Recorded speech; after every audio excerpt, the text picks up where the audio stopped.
I kid you not. The ERISA Advisory Group. Now, this group studies pension issues for corporations. They complained at the Labor Department that these were no less than locked up assets. They should be freed up to be used more productively. I'm thinking those funds were being used very productively. That's why they had the surplus. But again, pension programs were designed to be way long in assets in great economic times to ensure they were properly funded in down cycles so they could pay their obligations. Again, on that day in 1999, executives with DuPont, Northrop Grumman, Marathon Oil all said they should have the right to withdraw those excess funds, and they would use them to pay for retiree health care benefits. John Vine, a Washington attorney representing many corporations, said, employers could extract the assets in mergers or use them to pay severance costs or even to provide enhanced benefits to a subclass of the plan's current participants. In layman's terms, that meant taking pension funds from the employee program and paying it out to corporate executives. Michael Harrison, head of human resources for Lucent Technologies, he was there that day. He fully understood what Vine meant. He seconded the idea of removing workers' pension funds in order to pay executive benefits. He then added, and I quote, allowing employers to drain the surplus assets from pension funds would actually enhance retirement security. Oh, really? You drain the funds from an employee pension program and that increases their retirement security? Well, there was a third voice that day. Ron Gebhardsbauer, the senior pension fellow of the American Academy of Actuaries. And he said, if employers could use pension assets for their own benefit, it would actually help employees and retirees. Of course, the idea he was trying to get at was that this money could help grow the business, and the larger and more profitable the business was, it ignored the fact that most corporations had not taken their profits of the last decade and put it into pension plans. But this still ignored the fact that these corporations were incredibly profitable in 1999, and during that last decade of prosperity, they hadn't put any money into pension funds because they didn't need to. Now they wanted that money back for parachutes and simple additions to their corporate bottom line in order to boost the stock price and make their stock options worth more money.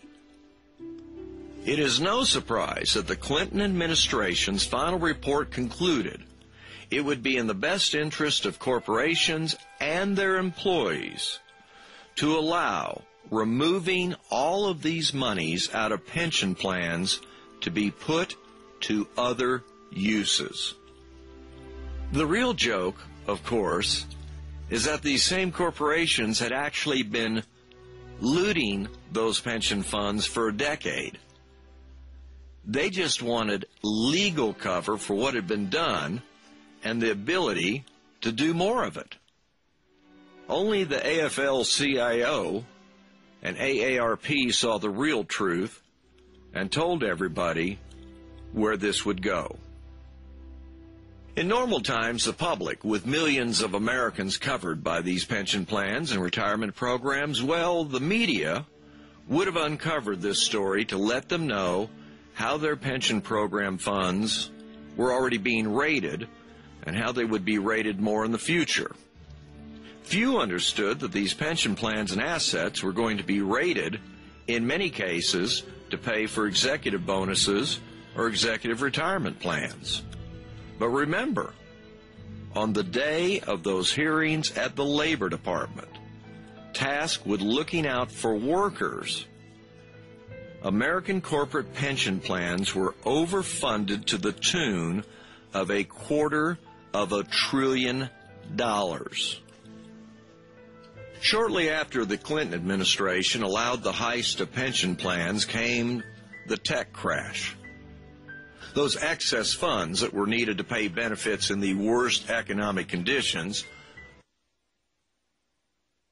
were quickly disappearing, as the NASDAQ went from 4,500 down to 1,500. Now today we hear that pension plans are in serious trouble, and certainly many are. GE's isn't. But the line given time and time again, greed of the workforce, too many retirees, union demands, and so on, are rarely true. Only Ellen Schultz at the Wall Street Journal, one of the conservative bastions in the corporate media world, would cover these stories company by company. Verizon, GE, Cigna Insurance, GTE, Bell Atlantic, DuPont, Delta, United, General Motors, Allegheny Technologies, U.S. Steel, Quest, hundreds of other major U.S. corporations raided the surplus in employee pension plans or lowered the promised benefits in such an obtuse way that their employees, many to this day, aren't aware of what was done. And the line we've all been sold, employee greed. At the end of the 80s, everything was fine. At the end of the 90s, everything was incredible.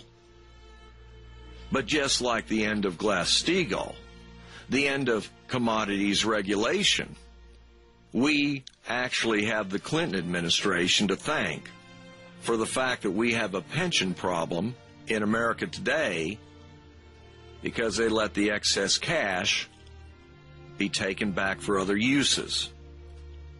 But like everything else about Bill Clinton's administration, we were too busy talking about Monica Lewinsky to notice the damage he was doing to you.